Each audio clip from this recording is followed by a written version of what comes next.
Hello everyone, greetings from Nepal.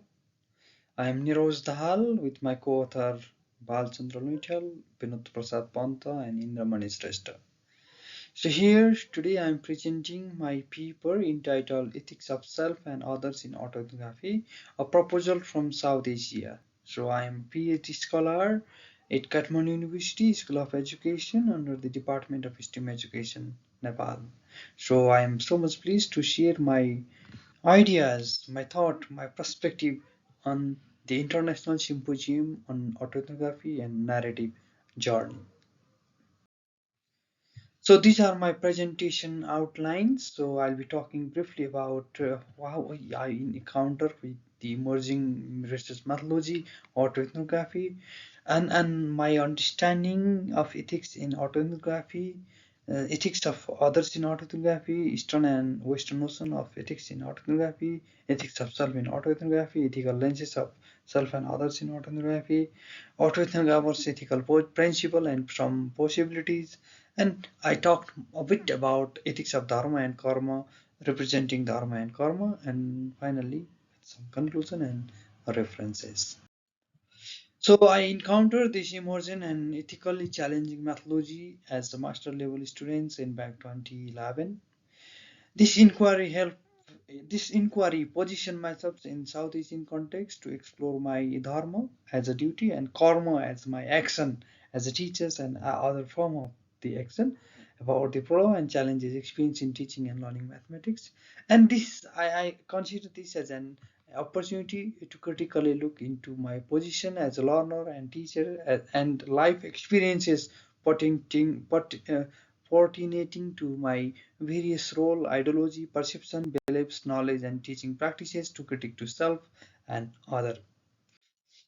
So autoethnography, this while I'm understanding understanding ethics in autoethnography, positioning myself.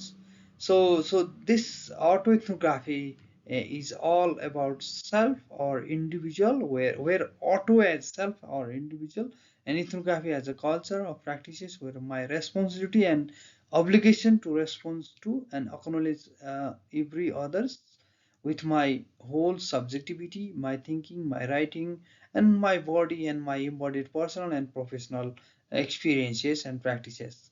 So hence autoethnography inquiry is pop up everywhere with a deeper and more complex discussion. So for this part, when I searched in Google, I found more than 1 million plus result in various search engine. So where the individual experiences are the source of the knowledge.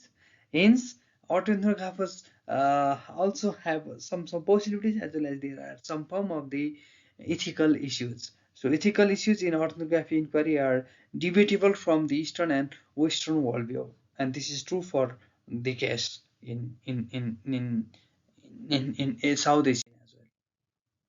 So main purpose of this presentation is to challenge the extent and explore the possibilities of autoethnography by positioning myself in the South Asian context. And guiding research question for this presentation is how I have been understanding and encountering the ethics of self and others in autoethnography. So Eastern and Western notion of ethics in autography, like in West, like informed consent, prohibition of deception, privacy and confidentiality, accuracy, vulnerability, volunteer participation, protect participants' identity and personal information. These are some of the Western notion of the ethics. However, this proposed ethical consideration while conducting autography might not enough. So hence ethical values and faith based on Vedic and Buddhist philosophies need to be focused here in autoethnography. So Vedic and Buddhist philosophies position and principle and practices are contextual while understanding the ethics of self and others. Hence, emerging challenge of ethics of self and others in autoethnography are real and ongoing, and this is are debatable as well. So autoethnography allows the voices of authors to be heard. So, ethics of others in autobiography, like writing about the self always involves writing about the others. So This is true. So autoethnographic report do not guarantee the other's experiences of action, reaction, and interaction get the chance to be included holistically. Hence, debate of some form of the ethical guidance required for autoethnographers. Hence, positioning myself in South Asian context, the slogan of "Be kind to your participants and you will eventually receive an award" would be helpful to understand the basic tenets of ethics and the role of autoethnographics for others. So ethics of self in autoethnography, like blame for ordering to the narcissism, solipsism, and aestheticism. So this is the one of the basic tenets or blame for the autoethographers. Hence, it is very much difficult to recall and reflect on painful and gainful past experiences. So describing the point of career and reputational risks forms in depth in introspection about the experiences. So being vulnerability is a basic tenets of autoethnography, and while being vulnerability, there is always a possible risk in the personal reputation, professional reputation. So always we have to be aware of about the ethics of self.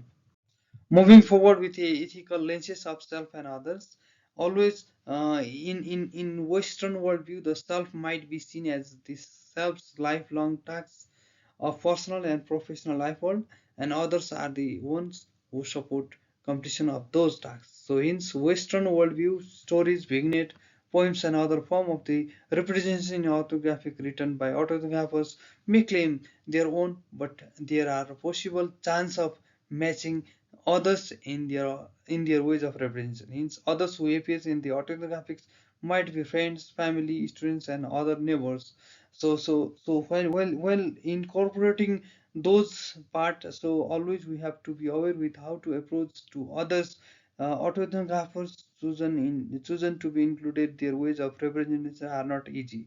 So always by employing a single or universal perspective, means with the debate of ethics of self and others in autography in Western as well as in Eastern worldview, there is a high demand to reinterpret and redefine the ethical guideline and our principle of autographers. So autographers need to be visible in the overall processes of the inquiry, not as an afterthought, but needs to be illustrated throughout the research process. So autographers ethical principles, some possibilities, ethics of dharma and ethics of karma, and how I could able to represent this dharma and karma. So as in South Asia, ethics of self and others in autography require inquiry as a transformative education research is bounded by the ethical principle of dharma and karma, where a principle of non-maleficence within the notion of dharma and karma alerts the autographers, uttering that the harm should not come to research participants as a result of their participation. So principle of beneficence offer the autographers to reflect their karma by protecting the research participants from the exploitation of the information provided by them throughout and or after the inquiry. Hence, dharma and karma in South Asia are some form of the organizing principle of the autographers. Procedures ethics as dharma and situational ethics as karma is the basic tenets of the so basic tenets of the autography. Hence, autography as a transformative education research might order to solidarity and civic responsibility on the basis of dharma and karma. Ethics of Dharma and Karma, like foundation of human and natural practices in South Asia, where procedural ethics of Dharma in autography inquiry include the ongoing practices of duties and discipline, such as honesty and non-violence, and situational ethics of Karma in autography inquiry include autographers' responsibilities for their action. So practices of Dharma and Karma offer to be dutiful to their action, considering the principle of non-maleficence and beneficence. And goal of being aware about the ethics is to minimize the risks of self and maximize the benefit to others. So dharma and karma of the overall process of the inquiry autographers commitment to respect participants autonomy honor the voluntary nature of the participants and ensure the documentation of the informed consent. So, in representing the quest of complexity of karma of autographers, they offer enough space to the others to comment upon and correct interpretation and observation by challenging the status quo, injustice, inequality as a dharma. So representing dharma and karma, this is always a challenge. Like dharma and karma offer autoethnographies new epistemological of practices.